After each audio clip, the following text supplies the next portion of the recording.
Hi there, my name is Kaitlin Moose. Thanks for joining me today. I'm going to be talking about some things that I learned from Steven Spielberg. So recently I went on this huge marathon of all this Spielberg, not all the Spielberg, there are a lot, but many Spielberg directed films like Jaws and all the Indiana Jones films, E.T., The Color Purple, Schindler's List, what else? Jurassic Park, Catch Me If You Can, and Saving Private Ryan. And I felt like there was one more. Oh, Close Encounters of the Third Kind. Many of those I actually hadn't seen before, so I know, uncultured swine. I also watched a lot of interviews with Spielberg and even some of the kind of bonus features in those DVDs.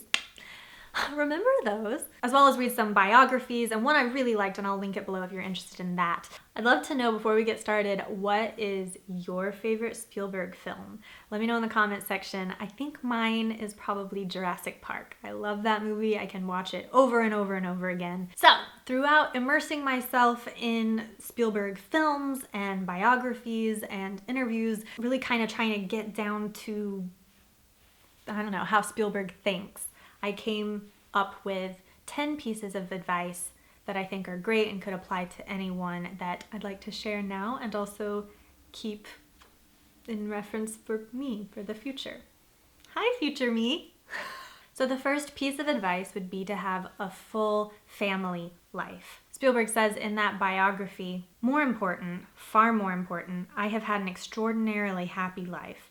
I have done the things I love best to do, directing movies, and above all, have enjoyed the blessings of a loving family life. He says that his wife and some of his children were there in Poland while they were filming Schindler's List, and that was really what saved him to be able to come home to them every night after a hard, emotional day of shooting. I think it's kind of funny or nice to remember that these big-time creators that we might look up to because of the art that they've produced throughout their lifetime, they're really just people, and they have their own life outside of work and families and relationships that they've nurtured. So that's a comforting thought to me, and also something that I just want to keep in mind when you are someone who's trying to live a creative life, that the people that you surround yourself with really matter, and whether that's an actual family or friends that feel like family, people to keep you grounded, people to make sure that you're living your life and not just pursuing a job, essentially, your creative life kind of consuming and taking over everything. It's really important who we surround ourselves with and who we go through life with. Number 2 is to keep showing up. Keep showing up. Keep showing up. I think a lot of things, especially in the filmmaking industry, have a lot to do with being in the right place at the right time, or, it's who you know. You hear that a lot. You may be familiar with, it's kind of its own folklore at this point, and the story gets changed a lot, but the biography I was reading described it as Spielberg had a studio tour pass, and it was a 3-day pass, so the guard got used to seeing him, and then he just kind of held up his pass and kept going even after the 3 days. So he snuck on to the Universal back lot and just tried to be around all these different film sets, and eventually made friends with some editors there and would hang out in the editing suite, and just kept showing up and learning from people until finally they're like, hey, why don't you go do this? Try your hand at this. So he was already creating his own thing and honing his craft while also learning from professionals and getting to know and network with them. And being at Universal, really opened up a lot of opportunities for him. And he stayed at Universal and has his own production company, Amblin Entertainment there. He says he feels like Universal is home. So my takeaway from all of that is really to just keep showing up, keep creating things, keep learning from people, going out and meeting people and what they're working on. So I think making yourself known as being available, as being reliable, because you always show up, backs up your credibility and definitely makes you someone that people want to work with. Number 3 is to keep the childlike fascination alive. A lot of Spielberg's films are fun and fantasy and action and adventure, aliens to dinosaurs to Indiana Jones. I love that Spielberg says that he gets to dream for a living, and he wants to make movies that make you feel like a kid again. And also, he wants to make movies that appeal to his own senses. About Jurassic Park, he's quoted as saying, "I didn't make it to change the way people saw the world. I made the movie because it was entertaining, and it was the kind of movie I wanted to see, which is my motivation for making a lot of my movies. I'd always wanted to do a dinosaur movie, so this in a sense was my hobby movie." And I think that's an important takeaway, to create the art that you want to create and that you want to see. And don't be afraid to play and bring out your inner child. Now, that being said, number 4 is to create personal films, but it's okay to wait until you're ready. As an artist, we're always creating things that it's vulnerable because it's us. And because it's us and so deeply personal, other people are able to connect with it and it resonates. You know, Spielberg says that he wouldn't have been able to make Schindler's List, such an important film, had he not already made The Color Purple and Empire of the Sun. Those kinds of more personal journeys helped him be able to tackle such a big, heavy, emotional project. And I love that he says that it's okay to wait until you're ready, not in a sense of procrastinating and, you know, analysis paralysis before doing something, not that kind of waiting, but just making other films so that you can get to a place where you can do this kind of more emotional, vulnerable thing justice.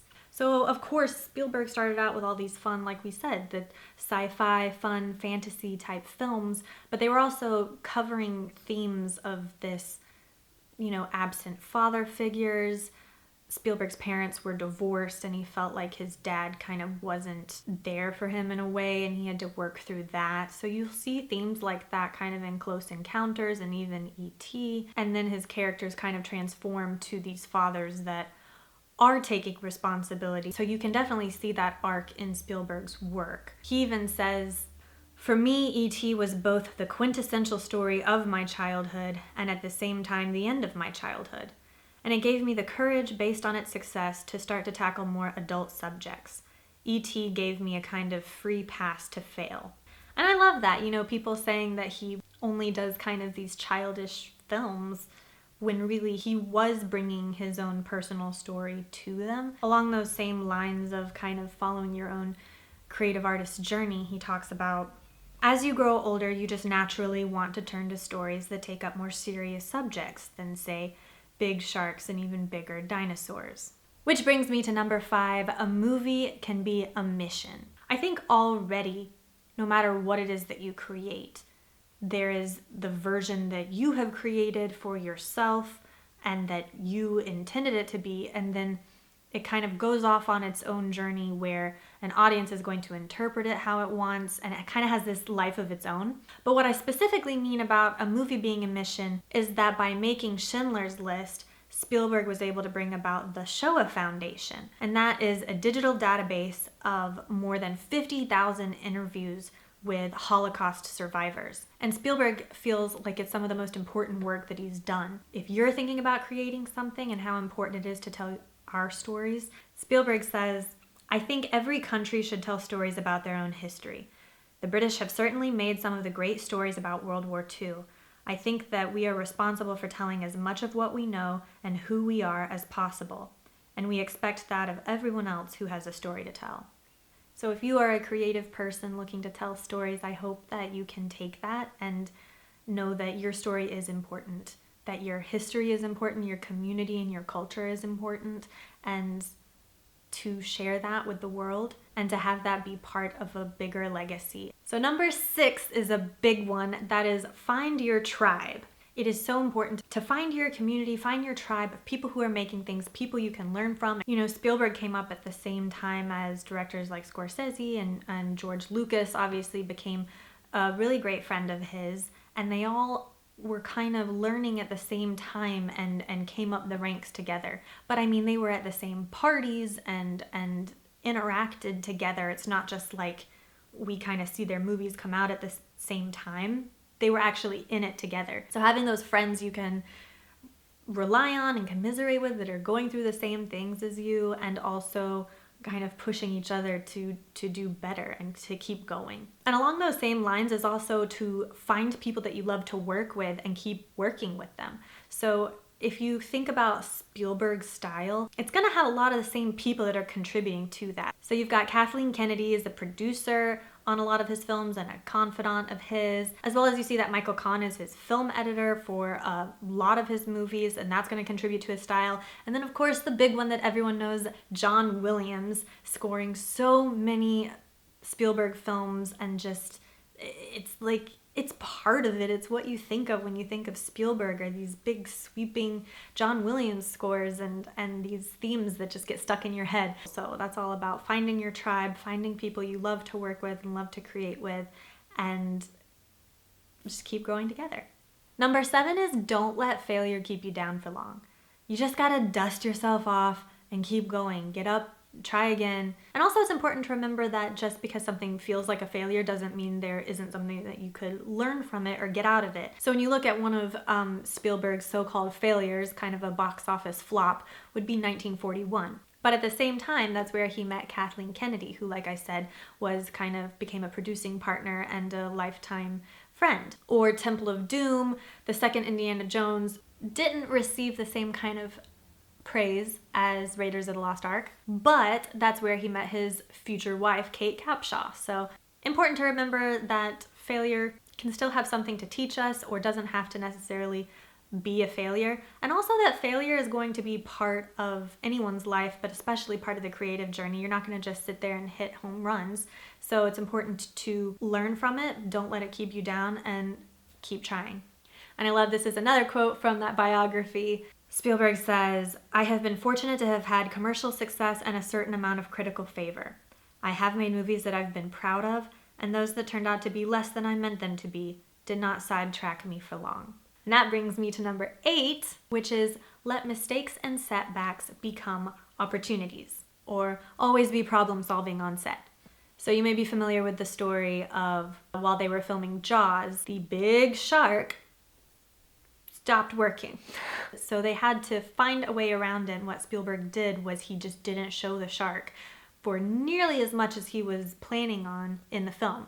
And that created a lot of suspense and tension and this fear factor that wouldn't have been there had you just been showing the shark the whole time. So you see a lot of, kind of the legs kicking in the water, something's lurking underneath the surface, something's attacking, you might see a fin here. And Spielberg thinks that this created a better film, that Jaws wouldn't have been as successful as it was had the shark worked.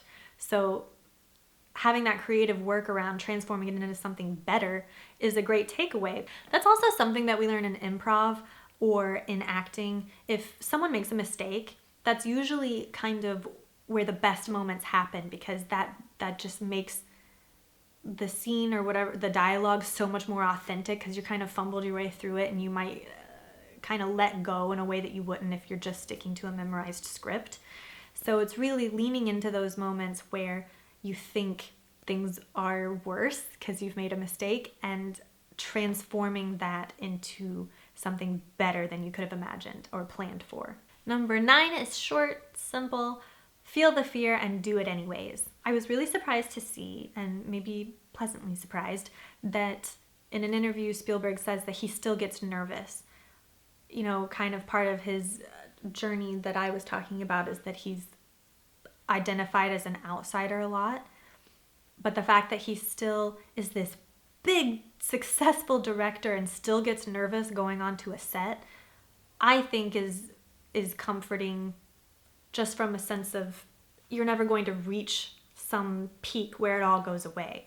You just have to, all those nerves and everything that you might be dealing with now as you're trying to create things, you just have to use that energy to be excited about something and to do your best at something. I just like someone so successful saying, nerves are normal. They're not going to go away, and you just have to kind of work through them. Like I said, feel the fear and do it anyway. And lucky number 10 is don't worry about what critics say about your art. Let me say, I did not realize until kind of researching for this video that people didn't like Spielberg. I don't know. I guess I never really thought about it. I just assumed he's successful and is one of the most well-known directors, if not the best known director in the world. And so we all just agree he's good and knows what he's doing, right? Not the case. Lots of people, think that his work is pretentious, or that he's got to have these big budgets and has, ruined filmmaking because all these studios need these big budget blockbuster hits, and, little indie guys can't compete with that.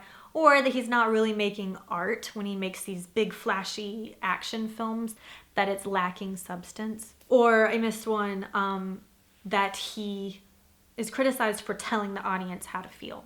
So I can understand the criticisms, but at the same time, I love what Spielberg has to say about, he just thinks that if you don't think that, looking at E.T.'s silhouette going across the moon and you have an emotional response and that doesn't count as art, then maybe you're kind of pretentious for saying that. And also I think that Spielberg maybe doesn't get enough credit for, these seemingly kind of fun escapist films really having more of a deeper meaning. For instance, I was surprised when I found out that Close Encounters of the Third Kind, had a lot to do with reaching out and trying to communicate, and that he kind of felt that way from the Cold War.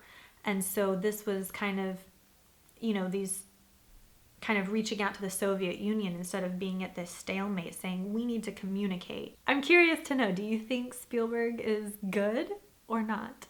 I just want to see what people have to say about that. But I think the really important thing is to remember that you can't listen to the critics, can't listen to the haters, especially people who haven't tried doing the thing that you're doing. I find anytime I try to pick up something new, it's like you never realized how hard that thing was. That kind of goes to the don't take advice from people who haven't been where you're trying to go. And definitely don't take criticism from people who haven't tried doing the thing that you're doing. That's not to say to have, this big ego and, oh, I'm so amazing and everything I do, I can't learn from what anyone has to say about my work. No, but it's don't let people's judgments or opinions hold you back from, you've got your own creative journey to go on. And if you let people hold you back, then there's no chance of you actually getting any better. Or you might lose yourself in making things that you think other people want to see instead of staying true to yourself and true to your vision. So I think there's always kind of that weird balance, but I do like that Spielberg says, don't worry about what the critics have to say about your art, and definitely don't let it stop you from creating more things. All right, well, that wraps it up for me today for Spielberg advice, life advice from Steven Spielberg. I'd love to know which one of these really resonated with you down in the comments section. Let some other people know. Keep it going. And thank you so much for watching. I've got some other videos that you can check out about acting, filmmaking, and creative living. So thank you so much for joining me again, and I'll see you next time.